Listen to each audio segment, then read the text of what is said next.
Ma? Pa? Si Enzo po pala, boyfriend ko. Pakilala ni Cheska sa kanyang nobyo. Magandang araw po, tito at tita. Bati naman ang binatang si Enzo sa mga magulang ni Cheska. Magmamano na sana ang binata nang biglang iiwas ni Aling Conching ang kamay niya sa binata. Bahagyang nakaramdam ng pagkapahiya si Enzo sa inustang iyon ng ginang. Ngunit hindi niya na lamang iyon inintindi. Hindi na rin niya magawang makipagkamay o magtangkang magmano sa ama ng dalaga dahil baka ganon rin ang gawin nito, tulad ng ginawang pag-iwas ni Aling Conching sa kamay nito. Kahit nakaramdam ng kaunting pagkailangang binata, ay magalang pa rin siyang humarap sa mga magulang ng kanyang pinakamamahal na nobya.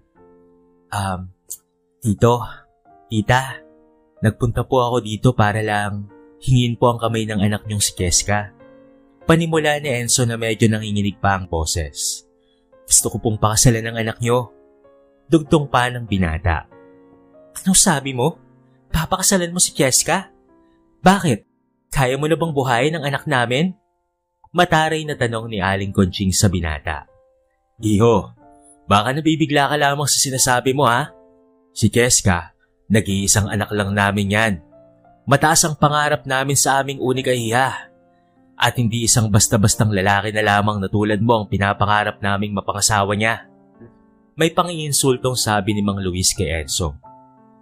Pa, wag naman po kayong ganyan magsalita ni Mama kay Enzo. Tao naman po siyang humarap sa inyo eh. Saka nagmamahalan po kaming dalawa. Mahal po namin ang isa't isa. Mangiyak-ngiyak na wika ni Cheska sa kanyang mga magulang. Mahal? Mapapakain ka ba ng pagmamahal na sinasabi mo, Cheska? Sigaw ni Aling Conching na may galit na boses. Sa tingin ko, sa lalaking ito, ni ultimong 1 kilong bigas ay hirap na hirap nang makabili. Paano pa kaya kung magkasama na kayong dalawa? Hindi lang gutom ang aabutin mo sa kanya. Dugtong pa ng ina ni Cheska. Ma, wala na po kayong magagawa ni Papa. Nakapagdesisyon na po kami ni Enzo. Pumayag man po kayo o hindi, magpapakasal po kami. Matigas na sabi ni Cheska sa kanyang mga magulang. Cheska anak, kailan ka pa natutong sumuway at sumagot-sagot sa amin ng mama mo ha? Gulat na tanong ni Mang Luis sa dalaga.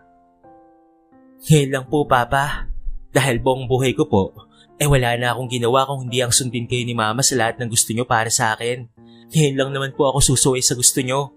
Buhay ko po ito, at ako po ang mamimili kung sino po ang gusto kong makasama sa buhay ko. At iyon po ay si Enzo. Sabi ng dalaga sa kanyang ama, habang nangingilid ang mga luha sa kanyang mga mata. Mahigpit na hinawakan naman ng binata ang kanyang mga kamay, tanda ng pagsuporta at pagmamahal sa nobya. Dahil sa sinabing yun ni Cheska, ay walang nagawa ang kanyang mga magulang, kung hindi ang suportahan na lamang ang desisyon niyon ng kanilang nag-iisang anak. Ngunit merong isang kondisyon. Titira ang dalawa sa poder nila upang mabantayan ng lalaking pinili nitong makasama. Dumating na nga ang araw ng kasal ni Cheska at Enzo. Intimate wedding lang iyon. Tanging ang mga malalapit sa puso lamang ng dalawa ang imbitado. Mga kaibigan at ilang mga kaopisina lamang ni Enzo ang dumalo sa araw na iyon. Nagtataka naman ang mga magulang ng binata kung bakit wala roon ang kanyang mga magulang. Enzo? Iho? Nasaan ang mga magulang mo? Usisa ni Aling Conching. Habang nagpapaypay ng abaniko na tila ba, init na init ang matandang babae. Pasensya na po. Hindi raw po kasi sila makakaluwas. Nagkaroon raw po kasi sila ng emergency sa probinsya namin. Tipid na tugon ang binata sa ina ng nobya, na hindi makatingin ng diretsyo, na tila ba may itinatago ito, at hindi nagsasabi ng totoo. Natapos ang buong araw, at nairaos naman ng maayos ang kasal ng dalawa. Kahit simple lamang iyon, ay naging masaya si Cheska dahil sa wakas ay makakasama na niya ang lalaking kanyang pinakamamahal. Kahit hindi mayaman ang pamilyang pinagmula ni Enzo, tulad ng pamilyang meron si Cheska, ay minahal pa rin niya ang lalaki dahil alam niyang may pangarap ito sa buhay. Nagtatrabaho ito sa isa sa pinakamalaking hotel dito sa Pilipinas. Kanang kamay ito ng anak ng CEO na si Christian, na kung saan ay matalik na kaibigan naman ni Enzo. At tumayong best man niya noong kasal nila ni Cheska. Dito rin sa hotel na ito, ay major stockholder ang mga magulang ni Cheska. Maraming share of stocks ang pamilya ni Cheska. Kaya naman kahit hindi na magtrabaho ang dalaga, ay mabubuhay talaga ito. Yun ang dahilan kung bakit ayaw ng mga magulang niya na basta-bastang lalaki lamang ang mapupunta sa kanilang anak. Sa pagmamahal nila sa nag-iisang anak, kaya sila pumayag sa gusto nito. Ngunit kapalit nito'y hindi nila bibigyan ang kanilang anak ng kahit na kaunting tulong pinansyal, maliban na lamang sa pagtira ng mga ito sa kanilang bahay. Gusto ng mga magulang ni Cheska na sumuko sa Enzo sa hirap ng buhay, upang sa gayon ay iwanan na niya ng tuluyan ang kanilang anak at matauhan itong si Cheska na hindi ito ang lalaking para sa kanya. Isang araw, habang papasok sa opisina si Enzo, tinawag niya ang asawang si Cheska. "Mahal, pagtimpla mo naman ako ng kape oh." Mahal, kasi, wala na tayong stock." Nahihiyang sabi ni Cheska sa kanyang asawa. "Ha? Hindi ba kakaabot ko lang sa'yo ng sweldo ko noong isang araw?" Nagtatakang tanong ni Enzo sa asawa. "O mahal, kaso iniram ni mama eh. Siya na daw ang mag-grocery. Kaso ipinatalo ata sa madyong."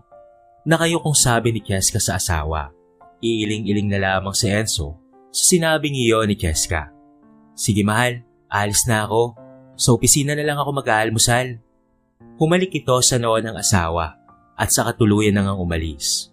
"O pre, bakit ganyan ang mukha mo?" Tanong ni Christian sa kaibigang si Enzo. "Wala pare, yung nanay kasi ni Cheska, ang lakas maglustay ng pera. Biruin mo yun, yung pang-budget naming mag-asawa, pinatalo sa madyong. Ni Kapitule, wala kami sa bahay." Dire-diretsong kwento ni Enzo sa kaibigan. "So paano na yan? Suko ka na ba? Magpapalit na ba tayo ng posisyon? Babalik ka na ba sa totoong buhay mo?" Natatawang sabi ni Christian sa kanyang kaibigan. "Hindi pre, hindi naman mukhang pera si Cheska eh. Yung mga magulang lang niya. Itutuloy ko to hanggang sa mapatunayan ko sa mga magulang ni Cheska na kahit na mahirap lang ako ay mabubuhay ko ang kanilang anak." Ang katotohanan sa likod niyan ay si Enzo talaga ang anak ng CEO at si Christian ay kanang kamay lamang talaga niya. Nakiusap lamang itong si Enzo sa binata na magpalit muna sila ng posisyon. Tutal ay wala pa namang nakakakilala sa kanya sa kumpanya. Dahil ita-turn over pa lamang iyon sa kanya ng kanyang ama kapag siya ay nakahanap ng babaeng hindi mukhang pera. Isang babaeng mamahalin siya kahit wala siyang sinabi sa buhay. Para kasi sa kanyang ama, yung mga ganyang babae ang magiging mabuting asawa at magandang katuwang sa buhay. Hindi tulad ng babaeng mukhang pera na ang alam lamang ay gumastos at manglustay ng pera. Kaya naman sinimulan niya ang plano sa pamamagitan ng paggamit ng apelyido ng kanyang ina sa pagkadalaga. Habang inappoint ng kanyang ama bilang OIC, ang kanyang kaibigan na si Christian, nag-apply si Enzo sa kanilang kumpanya at tiyak niyang matatanggap ito roon kaagad. Doon niya nakilala si Cheska nang minsang umattend ito sa board meeting bilang kinatawan ng kanyang mga magulang. Simula nga noon, ay naging magkaibigan na ang dalawa at hindi naglaon ay niligawan at kinasal nga ang dalawa. Ngunit hindi pa maipakilala ni Enzo si Cheska sa kanyang mga magulang dahil hanggang ngayon ay sinisigurado ng binata na hindi siya nagkamali sa babaeng kanyang pinili. Maghapong pagod sa opisina si Enzo nang madatnan niyang inaantay siya ni Cheska sa kanilang salas. "O mahal, nariyan ka na pala," wika ni Cheska habang kinukusot ang mga mata. "Nakaidlip kasi ako eh. Kumain ka na ba?" Sunod-sunod na tanong niya sa asawa. "Hindi pa nga mahal eh," sagot naman ni Enzo. "Ano bang ulam natin mahal?" "Pasensya ka na mahal ah. Bumili lang ako ng dilata sa may tindahan. Nahihiya kasi ako kay mama na kunin yung pera na hiniram niya. May ulam naman na niluto si Manang Rosie. Kaso ayaw kong bumawas doon. Baka kasi kung ano na naman ang sabihin sa'yo nila mama na hindi mo ako kayang buhayin at umaasa lang tayo sa kanila." Malungkot at nahihiyang paliwanag ni Cheska sa asawa. Hinagod-hagod ni Enzo ang likod ng kanyang asawa at saka sinabi na, "Magbihis ka, sa labas na lang tayo kumain." Aya niya sa kanyang misis. Napangiti na lamang ngunit nag-aalalang pumayag si Cheska. "Wag na mahal, ipamalengke na lang natin yan bukas. Magpapaluto na lamang ako kay Manang ng masarap na ulam para pag uwi mo bukas ay sabay tayong kumain," wika ni Cheska sa asawa. Hindi ito marunong magluto dahil lumaki itong may kasambahay sila. Ngunit nakikita ni Enzo na ginagampanan naman ito ang tungkulin bilang asawa niya. Alam niyang hindi pa rin ito kumakain ng mga oras na iyon. Pero dahil parte iyon ng kanyang plano, ay tinis niyang kumain ng sardinas kasama ang asawa. Kahit na ang totoo ay hindi siya kumakain noon. Mahal, gusto mo bang bumukod na lang tayo? Tanong ni Cheska kay Enzo. Kahit na maliit na apartment lang, ang importante, hindi na tayo mapapakialaman nila mama at papa. Nahihiya na rin kasi ako sa'yo kapag binibigyan mo ko ng pera, tapos kukunin lang ni mama, tapos hindi naman na ibabalik. Hindi ko naman magawang kunin ng porsahan kasi iniisip ko dito tayo nakatira sa kanila Tapos wala pa akong trabaho. Paliwanag ni Cheska sa kanyang asawa. Magtatrabaho na lang ulit ako para makatulong sa gastusin natin, mahal. Kaya ko naman Dagdag niya pa sa kanyang asawa. Ngumiti lamang si Enzo sa asawa at sakay nalikan nito sa noo. Magpahinga na muna tayo, mahal. Tipid na saad ni Enzo sa kanya. Nang gabing iyon, habang natutulog si Cheska, pinagmasdan niya ito. Sinabi niya sa kanyang sarili na hindi siya nagkamali ng desisyon. Hindi siya nagkamali ng babaeng pinili. Nasa isipan niya na aaminin na dito ang totoo. Sapat na ang mga sinabi nito sa kanya bilang patunay na hindi lang sa pera tumitingin ang babaeng minamahal niya ng lubos. Kaya naman bukas na bukas ay magpapaalam na sila sa mga magulang ni Cheska na sila ay bubukod na. At pagkatapos noon ay aaminin na niya sa babae ang tunay niyang pagkatao. Ma, Pa, nakapagdesisyon na po kami ni Cheska. Nabubukod na po kami ng tirahan. Gusto po kasi naming matuto ng mamuhay ng kaming dalawa lamang. Huwag niyo po sanang masamain ang pagpapaalam namin sa inyo Malaking bagay po ang pagpapadala niyo po sa amin dito sa bahay niyo. Wika ni Enzo sa kanyang biyanan. O bakit? Kaya mo na bang magrenta ng bahay? Magbayad ng kuryente? At pati na rin ng tubig? Dito nga ay libre na ang lahat Tapos sardinas lang ang kaya mong ipakain sa anak namin. Sabi ni Mang Luis kay Enzo. Hindi na lamang umimik ang mag-asawa. Kahit ang totoo, ay kinukuha ni Aling Conching ang perang binibigay ni Enzo sa asawang si Cheska. Pa, kaya na po namin. Huwag po kayong mag-alala. Saka para matuto na rin po kami sa pamilyang gusto naming buuin. Sabat naman ni Cheska sa kanyang ama. Magtatrabaho po ulit ako para makatulong po ako kay Enzo. Dagdag pa niya. Ano? Magtatrabaho ka? Hindi ba dapat si Enzo ang magpo-provide ng lahat ng pangangailangan mo? Mataas na tonong sabi ni Aling Conching. Yan na nga ang sinasabi ko Hindi ka kayang buhayin ng lalaking yan. Panginsultong sabi pa ng kanyang ama. Ma, Pa, tama na po. Nang dahil sa pakikialam nyo, ay nasira po ang mga plano namin ni Enzo. Napapuntong hininga na lamang si Cheska. O siya, sige na. Kung yan ang desisyon nyo at hindi na kayo magpapapigil, ay wala na kaming magagawa. Basta siguraduhin mo lang, Cheska, na kapag nakaranas ka ng hirap, ay hindi ka babalik rito para humingi ng tulong sa amin ng mama mo. Nagkakaintindihan ba tayo? Ilang beses ka namin sinabihan. Hindi kami nagkulang ng paalala sa'yo. Dire-diretsyong sabi ni Mang Luis. Wala itong pakialam kahit pa ito'y naririnig ni Enzo. Sobra-sobrang pang-iinsulto at panghahamak ang kanyang narinig mula sa mga magulang ng babaeng minamahal niya. Ngunit ayos lamang yun sa kanya dahil kung tutuusin ay parehas lang naman sila ni Cheska. Ang gusto rin ng kanyang ama ay ang babaeng desente ang pagkatao. Kaya kahit nasasaktan man, ay pikit mata niya na lamang yung tinanggap dahil alam naman niya ang totoo. Samantala, imbes na sa apartment na lilipatan nila sila nagtungo, dinala ni Enzo si Cheska sa isang exclusive subdivision. Mahal, anong ginagawa natin dito? Tanong ni Cheska. Huwag mong sabihin dito tayo lilipat Natatawang sabi ng babae. Bakit naman hindi? Gusto mo ba dito kung sakali? Tanong ni Enzo sa kanya. Kahit sino ay hindi tatanggi sa ganito kagandang lugar. Pero doon na lang tayo sa totoo, mahal. Hindi natin kaya to. Okay na sa akin kahit maliit na apartment lang. Basta't magkasama tayong dalawa. Sinserong sabi ni Cheska sa asawa. Nandito na tayo. Masayang sambit ni Enzo habang nakatitig sa mukha ng kanyang asawa. Sa kanyang isip, Nasabi niya na hindi siya nagkamali, na si Cheska ang pinili niyang makasama sa buhay. Pagkatapos nito, ay papakasalan niya si Cheska. Ibibigay niya ang totoo niyang pangalan sa babae. Nagising na lamang sa pagmumuni-muni si Enzo nang marinig ang boses ni Cheska.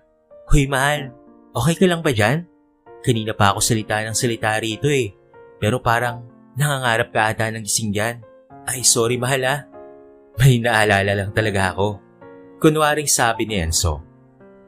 "Ano nga ulit yung sinasabi mo mahal?" "Ang sabi ko, ano bang ginagawa natin dito?" Tanong muli ng naiinis ng si Cheska. Sasagutin na sana ni Enzo ang tanong ng asawa nang biglang may lumabas na kasambahay. "Ay Sir Enzo, kayo po pala. Pasok na po kayo. Kanina pa po kayo inaantay ng daddy nyo." Saad ng katulong na siya namang ikinagulat ni Cheska nang marinig ang mga salitang iyon. "Sir? Daddy? Teka, kala ko ba ay nasa probinsya ang tatay mo?" Nagtatakang tanong ni Cheska kay Enzo. "Halika na.